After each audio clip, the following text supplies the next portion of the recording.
Hello hi guys. तो आज का टॉपिक है हमारा लोड बैलेंसिंग।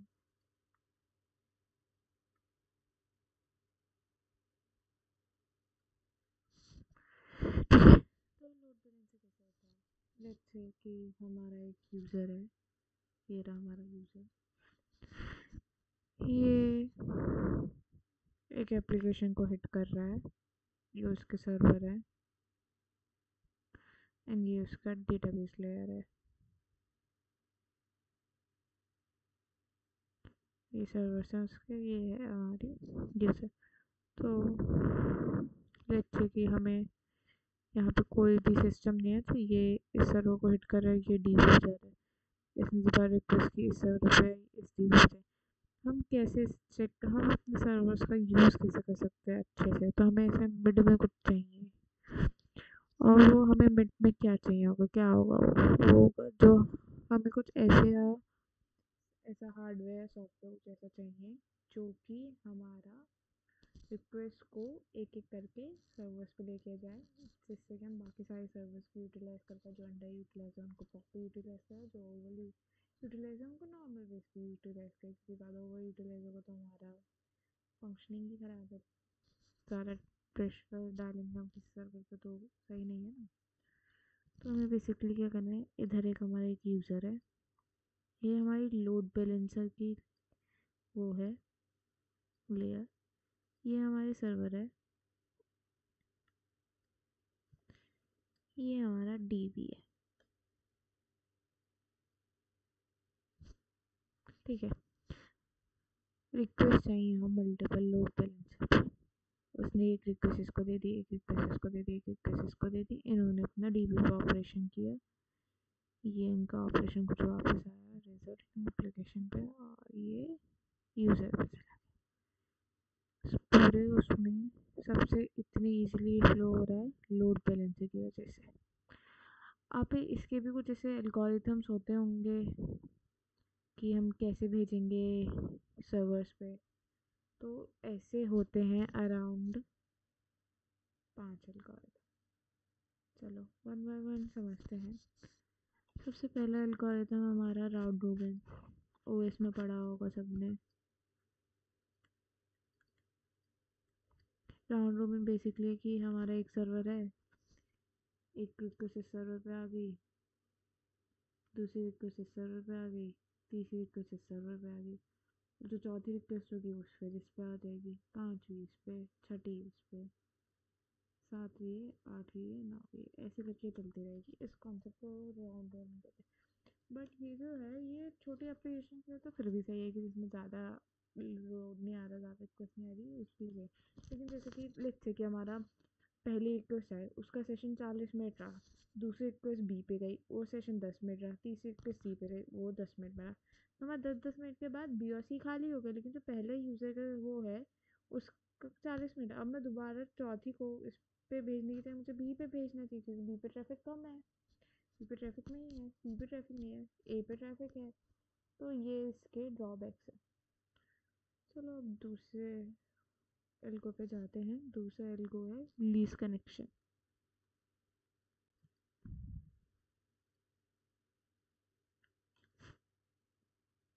अरे सॉरी।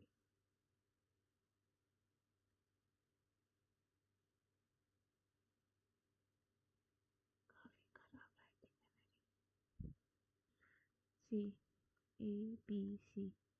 इस पे एक रिक्वेस्ट है, एक इस पे दूसरी है, इस पे तीसरी है। इस पे पहली रिक्वेस्ट अभी भी है, 40 मिनट का इसका सेशन है, इसका 10 मिनट, 10 मिनट, 10 मिनट बाद एक और चौथी रिक्वेस्ट है। ये हमारा लोड बैलेंसर है। चौथी रिक्वेस्ट है, तो ये इस पे है रिक्वेस्ट, तो ये इसको इधर राइट डायरेक्ट कर देगा कि इस पे सबसे कम कनेक्शन है। फिर पांचवी को इधर डायरेक्ट कर देगा कि इस पे कम है। फिर ऐसे ऐसे डायरेक्ट करता रहेगा कि जिस पे कम है। इसको हम कहते हैं लीज कनेक्शन। जिस भी सर्वर पे सबसे कम यूजर्स होंगे उस पे उसको भेज देगा। चौथा है हमारा IP hash. IP hash basically ये है कि किसी भी सेम आईपी के लिए सेम सर्वर पे रिक्वेस्ट भेज देगा। लेट्स से कि हमारी आईपी 10 है, हमारा सर्वर ए है, तो 10 को इस पे भेज देगा, 10 इस पे, फिर 20 है उसको बी पे भेज देगा, 30 को उस पे भेज देगा, ये आईपी हैश। फिर हमारा आता है वेटेड। वेटेड बेसिकली ये है कि जो जितना पावरफुल होगा उस पर, जैसे कि हमारा सर्वर बड़ा है, ए सर्वर हमारा बड़ा है, बी सर्वर हमारा छोटा है, सी हमारा और छोटा है कैपेसिटी में, तो ए पे ज़्यादा रिक्वेस्ट भेजेगा, बी पे कम रिक्वेस्ट भेजेगा, सी पे और कम रिक्वेस्ट भेजेगा। और एक होता है हमारा, एक और है एल्गो काइंड ऑफ, वो है हेल्थ चेक।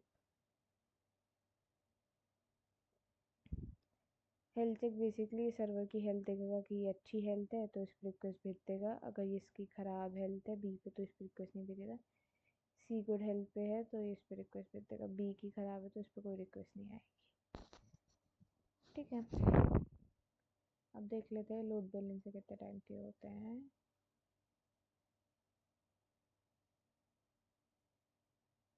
बेसिकली दो टाइप के होते हैं, एक होता है एप्लीकेशन लेयर पे,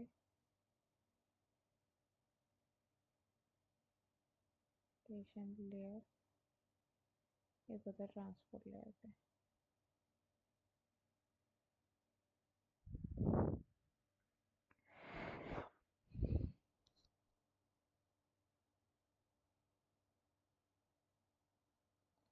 ये हुई लेयर 7, ये हुई लेयर 4। ठीक है, ये टीसीपी यूडीपी इसके बेसिस पे ट्रैफिक को डिफर करता है, और transport layer basically kind of smart होता है और ये डिफर करता है यूआरएल, कुकी, हेडर्स,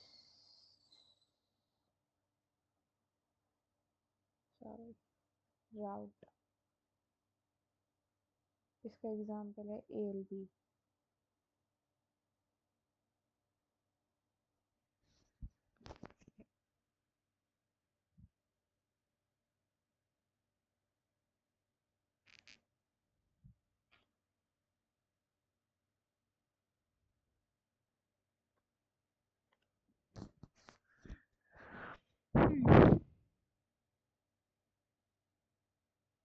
अरे अरे अरे,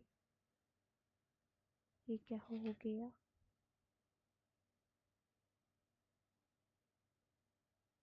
सॉरी प्लीज। हम देख लेते हैं AWS के लोड बैलेंसर के नाम के, ALB एप्लीकेशन,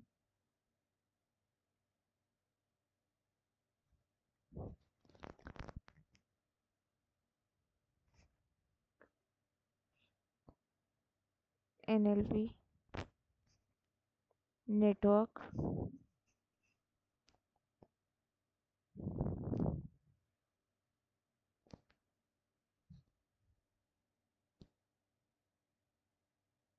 CLP। ये डिप्रिशिएट हो चुका तो इतना कुछ यूज में नहीं आता। ठीक है, तो सम अप करते हैं इसको। तो बेसिकली हमारा जो भी है लोड बैलेंसर किसके लिए आता है? ट्रैफिक डिस्ट्रीब्यूट करने के लिए यूज़ होता है।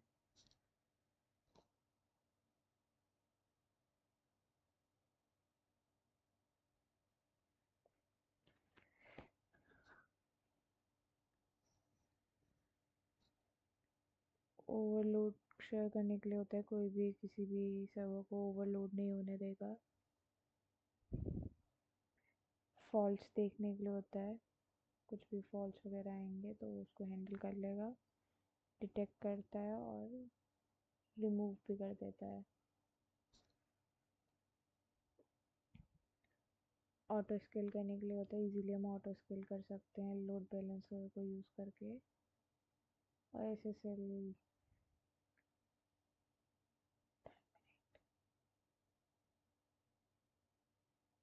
ये कुछ यूज़ केसेस हैं लोड बैलेंसर के। एक क्लासिक एग्जांपल है तो इसका होगा नेटफ्लिक्स।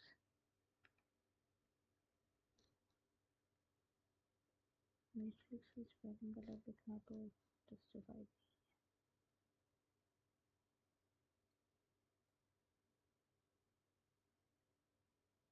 जैसे कि लोड बैलेंसर है, इसके 2-3 सर्वर हैं, ये डेटाबेस में स्ट्रीमिंग में। तो अगर ये ख़राब हो गया तो मेरी रिक्वेस्ट इधर आ जाएगी, उसकी रिक्वेस्ट इधर आ जाएगी, एक तो कुछ टाइम में अप हो जाएगा, फिर यहाँ आ जाएंगी, यहाँ जाएंगी। ये बेसिक में रियल लाइफ एग्जांपल है लोड बैलेंसर का किधर यूज़ होता है। तो गाइस आज के लिए इतना ही। इसकी एक बहुत इंपॉर्टेंट एल्गोरिथम है कंसिस्टेंट हैशिंग की, हैश फंक्शन कैसे मतलब हैश वैल्यूज कैसे निकलती हैं, वो आपको नेक्स्ट वीडियो में समझाएंगे, क्योंकि वो थोड़ा अच्छा बड़ा टॉपिक है एंड वो थोड़ा टाइम लेगा। आई होप आपको ये सब पसंद आया हो। Thank you.